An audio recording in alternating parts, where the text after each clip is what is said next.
Greetings, salutations, respect, and love. I am Scott, and you are in the Prog Corner, where today, man, we're going to be breaking down the one, the only Hawkwind. Are they Prog? Well, man, I am so tired of that question. Of course they're Prog. I said so, so it is true. They were formed in 1969. Yeah, they're a space rock band. They're not really a pure prog band, but whatever, man. Dave Brock, Mick Slattery, and Nick Turner formed the band. Mick didn't stick around too long, but Nick was on the first bunch of albums for the band. And Dave Brock has been the only consistent in the band throughout their entire discography. Today I'm going to be ranking 35 albums from these guys, man. This band is so weird. Yeah, they are the originators of the space rock subgenre, but they're just crazy with, you had naked dancers, Amazonian 6-foot-tall women, Stasia singing and dancing and putting body paint. And then you had all these poets, the Robert Calverts and the Michael Moorcocks just doing crazy stuff. They even had Ginger Baker in the band for a while. They actually had one big hit. Silver Machines hit number 3 in the UK in 1972, but sadly, probably most people will only think about Hawkwind in reference to Lemmy, and that's understandable, but incorrect. So much more than just Lemmy. I am including the 1978 Hawk Lords album. I am including 1982's Church of Hawkwind. I am including 1995's The White Zone, billed as the Psychedelic Warriors, and I am also including both of the Hawkwind Light Orchestra albums. That brings us up to 35 albums, man, and the exciting news is, yeah, in a couple of weeks, we've got album number 36 coming out, called Stories from Time and Space. Comes out April 5th on Cherry Red, their new label that they've been on for a little while now. An excellent fit for the boys, but I'm starting right now. We need to rip right through these because we got 35 albums to go through. At number 35 is the aforementioned Psychedelic Warriors album, The White Zone. This came out in 1995. It's technically the band's 19th album. It's basically instrumental techno, disco, ambient stuff. Not a great album, although Frenzy's kind of cool. Yeah, just not a great album here at all from a band I love. But something had to be at the bottom. At number 34, from 1999, it's In Your Area, the band's 22nd album. At this point, you had David Brock, Ron Tree, Jerry Richards, and Richard Chadwick in the band. Couple of cool songs on here, but overall, this really didn't do a whole lot for me. The album was kind of like half live and half studio. Hippie's a cool song. Prairie's all right. Your Fantasy's decent, but yeah, kind of a forgettable album. At number 33, one that a lot of people don't like, it's Choose Your Masks from 1982, the band's 13th album. This one actually hit number 29 in the UK. This was all Michael Moorcock's lyrics. This was the last album with Martin Griffin in the band. So you had Dave Brock, Hugh, Lloyd Langdon, Harvey Bainbridge. Yeah, it's weird. They do a version of Silver Machine on here. I don't know why, 10 years after the fact. There's another old song from 1978, Fahrenheit 451. Dreamworker's good. Arrival in Utopia's good. Waiting for Tomorrow's decent. But overall, Choose Your Masks, not a great album. At number 32, in 1982, the band put out something called The Church of Hawkwind. Hit number 26 in the UK. At this point, you had David Brock, Hugh Lloyd Langdon, Harvey Bainbridge, and Martin Griffin in the band.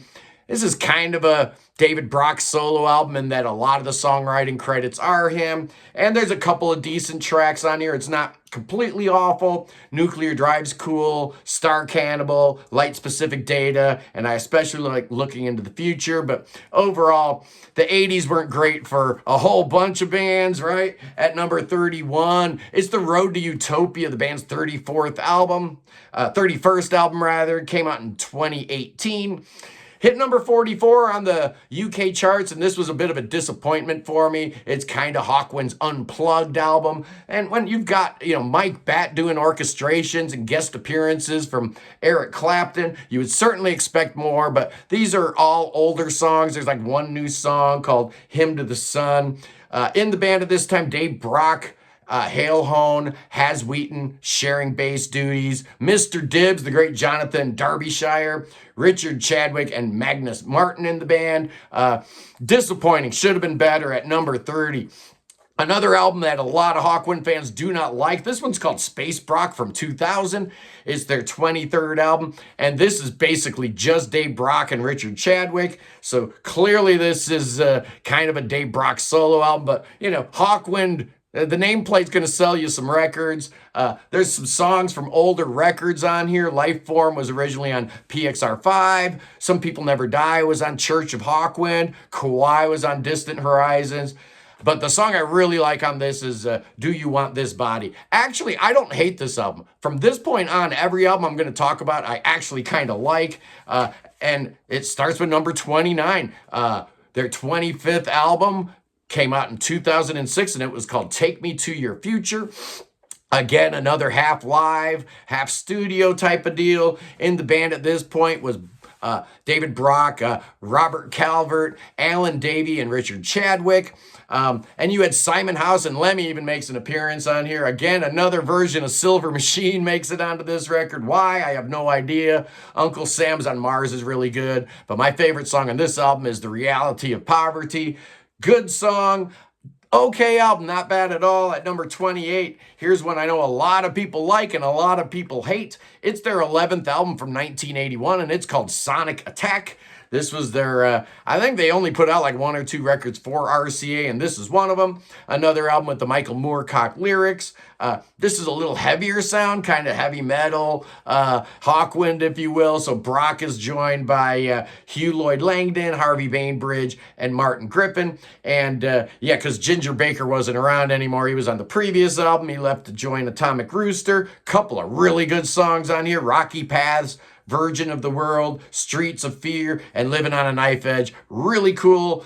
Sonic Attack's a weird album, but it did hit number 19 in the UK. At number 27, here's a weird one. It's called It Is the Business of the Future to Be Dangerous, which is a line taken from one of the booklets from Space Ritual, I think. Came out in 1993. It was the band's 18th album. It proceeded to absolutely tear up the UK charts, hitting number 75. This album has the same exact lineup as Electric Teepee, but it's not nearly as good. Real stripped down lineup here. It's Dave Brock, Alan Davey, and Richard Chadwick. But there's some good songs on here, man. Space is their Palestine, Let Barking Dogs Lie. It's kind of a reggae song on this album, the Camera That Could Lie, and then Gimme Shelter's cool. This was the second of 2 albums released for Castle Communications, a label that had no business being in the music business, that's for sure. At number 26, it's Take Me to Your Leader from 2005, the band's 24th album, and again, the stripped down 3-piece lineup in effect here. Dave Brock, Alan Davey, Richard Chadwick. You've got some guest appearances on here. Lemmy shows up, Simon House, Arthur Brown, and how about Lena Lovitch shows up on here? The absolute keeper here is Spirit of the Age. What a great song. To Love a Machine is good. Angela Android I like, and what's the other one? Digital Nation. Overall, a pretty decent album. I like it. At number 25, it's Alien 4 from 1995, their 20th album. And again, you've got some older songs on here. Resurfacing, Death Trap was from PXR5. Wastelands of Sleep was from Xenon Codex. Are You Losing Your Mind was from Quark's Strangeness and Charm. You've got Dave Brock, Alan Davey. This was his last album with the band. Richard Chadwick, and Ron Tree. He's cool, man. I like the records with Ron Tree. Blue Skin is a great, great song. I love it. Festivals, Sputnik Stan. Alien 4 is pretty cool. It's a good record. I don't know about all those old songs on there. It's a little weird. At number 24, we just talked about it. It's PXR5, the band's 9th album from 1979. This one hit number 59 in the UK. This was recorded earlier, came out it was released, it was recorded before Hawklords, but released afterwards, so it was on the shelf for a little while, and I don't really know why. It's a decent album. Death Trap, Uncle Sam's on Mars. We talked about those two songs already. Robot and the title track are really good. The band at this point was Dave Brock, Robert Calvert, Simon House, Simon King, and Adrian Shaw. That was a cool lineup that I wish would have lasted a little bit longer. At number 23, All Aboard the Skylark from 2019, the band's 32nd album. This one hit number 34 in the UK, and it was on Cherry Red, their label that they're currently on. The band was Dave Brock, Magnus Martin, Niall Hone, and Richard Chadwick. You know, going through here, I forgot how many albums Richard Chadwick was on for this band. There was a second disc on this album, which was all acoustic stuff with the Mike Watt orchestrations, but some good stuff on here, not least of which is that Flesh Fondue song, which is just awesome. Last Man on Earth is great. 65 Million Years Ago, I really like. Cool album, but they would do something even better right after that. At number 22, it's the Xenon Codex from 1988, the band's 15th album. It charted in the UK at number 79. This has got the same lineup as the previous album, The Chronicles of the Blue Sword, which is Dave Brock, Hugh Lloyd Langdon, Alan Davey, Danny Thompson on drums, and Harvey Bainbridge playing keyboards. And there are some cool songs on here, man. Wastelands of Sleep, great song. So good they did it again. Lost Chronicles, EMC, Mutation Zone is great. Sword of the East. I like this album.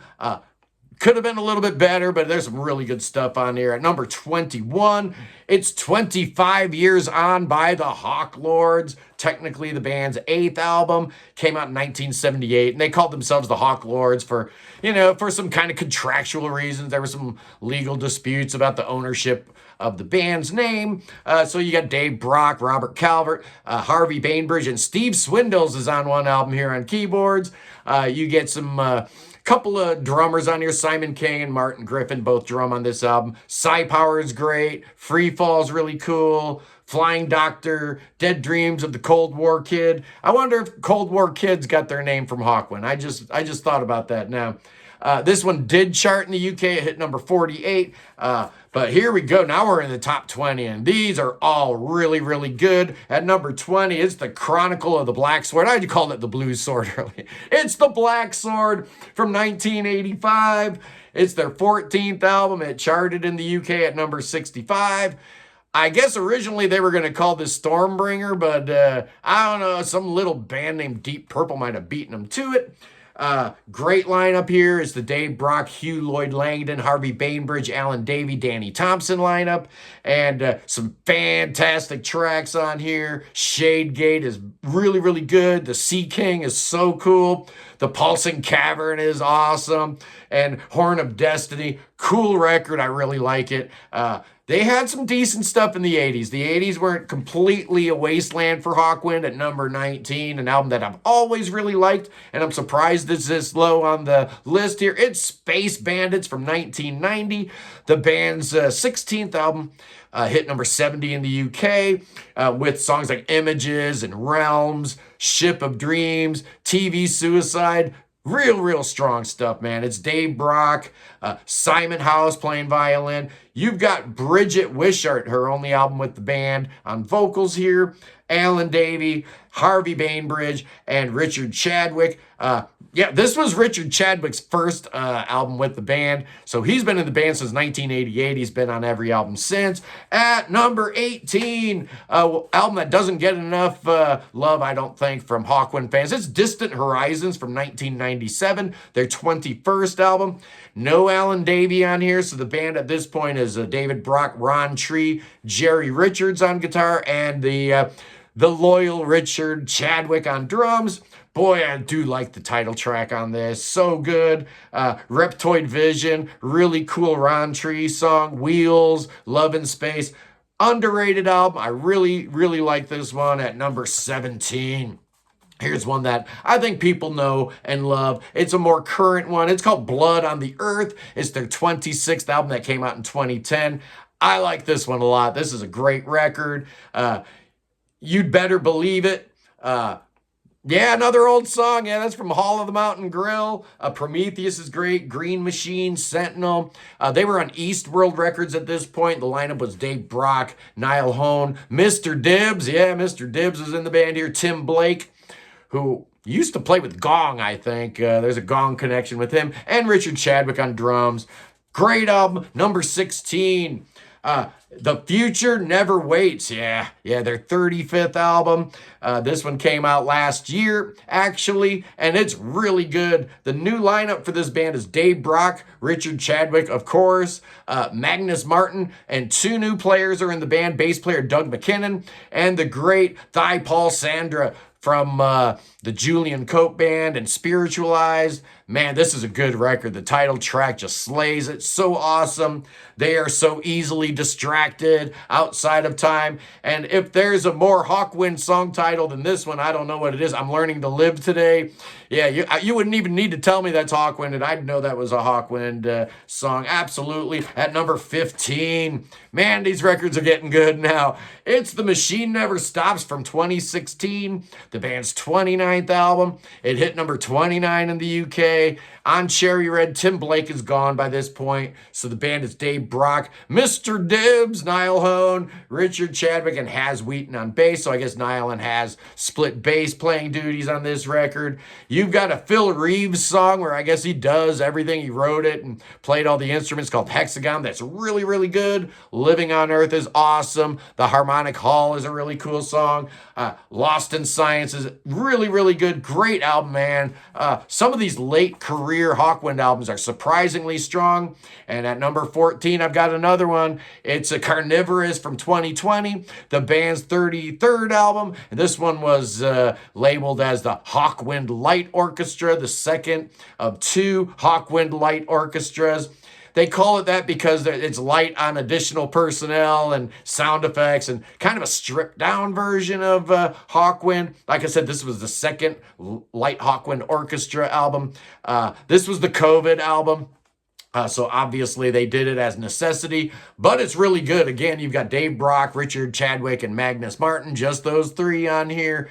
And with songs like Void of Wasteland, Attraction, The Virus, Higher Ground, super album, really, really strong. At number 13, we're keeping the modern Hawkwind stuff going here. I've got Somnia from 2021. In 13th position, their 34th album. And again, it's the same lineup as Carnivorous, Dave Brock, Magnus Martin, and Richard Chadwick. This is a little more electronic than Carnivorous. A lot of electronic soundscapes and kind of ambient sound washes and whatnot. Really cool record though, man. I absolutely love listening to this, particularly late at night. Insomnia, China Blues is great. Small Objects in Space, I really like that song. Anytime Hawkwind's singing about space, right?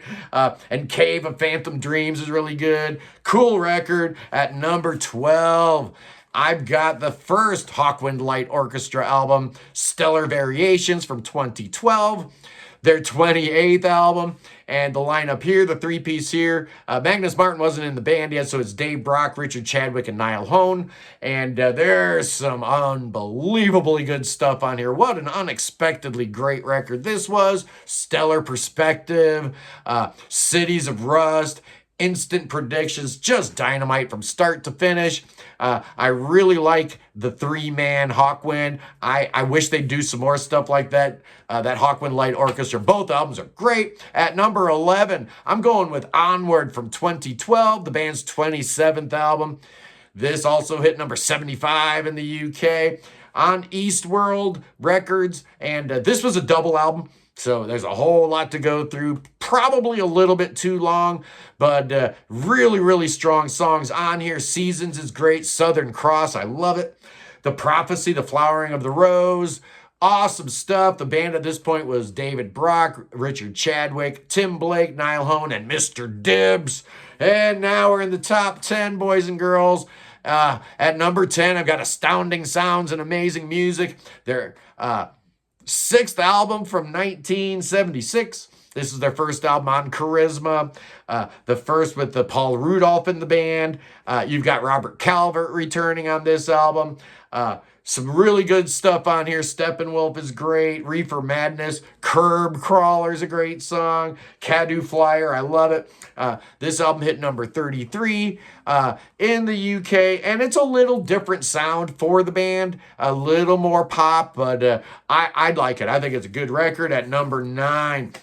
We're going to the debut from 1970. Woo! Yeah, this thing hit number 75 in the UK, so it didn't do great, but it did get them attention, and a lot of people were aware of Hawkwind after this. It was on some small label called Liberty.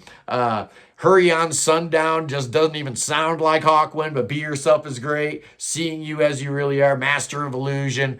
Yeah, all the pieces were in place for this band, right? From the get-go, it was Dave Brock, Nick Turner, Hugh Lloyd Langdon, John Harrison, Terry Allis, who would be gone very soon, and Dick Mick. Yeah, the sound generator Dick Mick. At number 8, man. Here's one you probably didn't see coming. I'm going with Electric Teepee from 1992. Their 17th album, hit number 53 in the UK. Again, this is just Dave Brock, Alan Davey, and Richard Chadwick. But man, this is cool stuff. I mean, almost like maybe Osric Tentacles had been listening to some of this music because it's kind of that electronic ambient space rock, but it's really, really cool. LSD's a great song. Death of War, The Secret Agent, Mask of Mourning, Going to Hawaii. Those are my favorite tracks, but Electric Teepee is really fun. What a great record. Really fun listen. At number 7, it's the first album I ever bought from Hawkwind with my own money. It's Quark, Strangeness, and Charm. At number 7 from 1977. It was their 7th album, and it got to number 30 in the UK. This is kind of like a return to form for the band. Also in 1977, Pink Floyd put out Animals, so it's kind of cool because Animals had the outside of that Battlesea power station. This album's showing you the inside, so that's pretty cool. Damnation Alley, of course, Spirit of the Age. We love that song. Forge of Vulcan's great. Days of the Underground. So who was in the band at this point? Yeah, this is post-Lemmy, obviously. So it's Dave Brock, Robert Calvert, both Simons. You got Simon House and Simon King and Adrian Shaw. And I love this album. It's great. Like I said, it was the first one I ever got by them. At number 6, it's a modern one, man. Into the Woods from 2017. The band's 30th album. Hit number 34 in the UK, but this is great. Kind of a continuation from the previous album, The Machine Stops. I guess the story is one long continuous storyline. It's Dave Brock, Mr. Dibbs, Richard Chadwick, Has Wheaton, and Magnus Martin's first appearance on a Hawkwind album was right here. And wow, there's some great songs on here, man. Especially the second half of this album is just terrific. Magic Scenes, Darkland, Wood Nymph, Magic Mushrooms, fantastic stuff, man. Really, really great. Here we go, the top 5 Hawkwind albums. At number 5, it's X in Search of Space. From 1971, the band's second album, hit number 18. It was on United Artists, so a little bigger label than Liberty, so that might have helped them, get a little more recognition. But this was a much better album than the first album. You had Dave Brock, Nick Turner, Del Detmar on synthesizer. You had Dick Mick, Dave Anderson on bass, and Terry Allis on drums. But these songs are just dynamite, man. You shouldn't do that. You know you're only dreaming. Master of the Universe, Children of the Sun. Yeah, just put this record on and chill. It's just awesome. This is what Hawkwind is all about. Yeah, man. At number 4, it's their 10th album, Levitation, from 1980. This one charted in the UK at number 21. On the Bronze label, which I think was the same label Uriah Heep was on in the U.S., if I remember correctly. Dave Brock, Hugh Lloyd Lanton, Harvey Bainbridge, Tim Blake, and this is the one with Ginger Baker on drums. I guess he was going to stick around. He really enjoyed the recording process with the band, but I guess Atomic Rooster came calling and he was done. No Robert Calvert here. I guess this is the first album without his involvement. But these songs, man, the title track is just killer. Motorway City is amazing. World of Tears, Who's Gonna Win the War, Dust of Time. Yeah, this is a fantastic record at number 3. Yeah, you know what the 3 records are in the top 3. Yeah, it's going to be the 3 with Lemmy, absolutely. At number 3, it's Do, Re, Mi, Fa, Sol, La, Ti, Do. Which I guess, Do, Re, Mi, Fa, Sol, La, Ti, Do. For years, I had no idea that was actually Do, Re, Mi. I'm an idiot. Yeah, this was their 3rd album, came out in 1972. It hit number 14 in the UK. And Anderson and Alice are gone, so they were replaced by Lemmy and Simon King. So you had those 2 cats with Brock and Nick Turner, Dick Mick, Del Detmar, and of course, Robert Calvert bringing all that weird poetry and stuff. But these songs are so good, man. This is where, this is peak Hawkwind, these top 3. Brainstorm, Space is Deep, Lord of Light, Time We Left This World Today. Just great songs from start to finish. I adore this album. It's so cool. It's so great. And it definitely set you up for the top 2, which at number 2, I've got its successor, Hall of the Mountain Grill. For years and years, I thought this was my favorite Hawkwind album. I really, really did. And I probably think that because Psychedelic Warlords Disappeared in Smoke is my absolute favorite Hawkwind song by a mile. I love that thing. This album is let down a little bit by the live tracks, right? There's a reason it's at number 2, and I really expected this to be at number 1. The artwork is amazing. Yeah, there's no Robert Calvert or Dick Mick on this album, but you've got Simon House. This was his first album with the band. You got that great Barney Bubbles artwork. I just love it. And the songs, man, Wind of Change, D-Rider, Web Weaver, Lost Johnny's a cool rocker. What a great, great, great album. There's one better, and you know what it is. At number 1, it's the band's 5th album from 1975. It's Warrior at the Edge of Time. This was the Michael Moorcock concept. This was the last album with Lemmy, and it hit number 13 in the UK. So this was their biggest album. Besides the live album, which came out in 1973, which we'll talk about in a minute, but Assault and Battery, parts 1 and 2, The Golden Void, The Wizard Blew His Horn, Opalaka, man, I love that song. Kings of Speed, every song on here is great, and that's why it just barely pips Hall of the Mountain Grill. Yeah, I talked about that live album, Space Ritual, one of the greatest live albums of all time, but yeah, I didn't include it in the ranking because it's a live album, but, with a band this prolific, with this big a discography, if I had to just buy one album from Hawkwind, it probably would be that live album. Anyway, boys and girls, be sure you tune into Prog Radio Friday where Kevin's doing the Prog Corner playlist where all the stuff that I talk about all week on the channel, he plays. So I guarantee you there's going to be a bunch of Hawkwind on the show Friday. And then Sunday, the Sunday Prog stream, Sunday at 1 p.m. Eastern. We're going to be breaking down Emerson, Lake and Palmer, the top 10 Emerson, Lake and Palmer tracks. It's going to be a great episode. I love you guys. Peace in the Middle East. Free the Ukraine and God save King Chucky. Save him. Save King Charles III. That boy needs your saving. Yes, he does. That boy's got the cancer and he wants you to hit that subscribe button because he loves the Prog Corner. Yes, he does. And our thoughts and prayers to Catherine, the Princess of Wales. Get better soon. You seem like a cool chick. Anyway, I'll see you punks soon.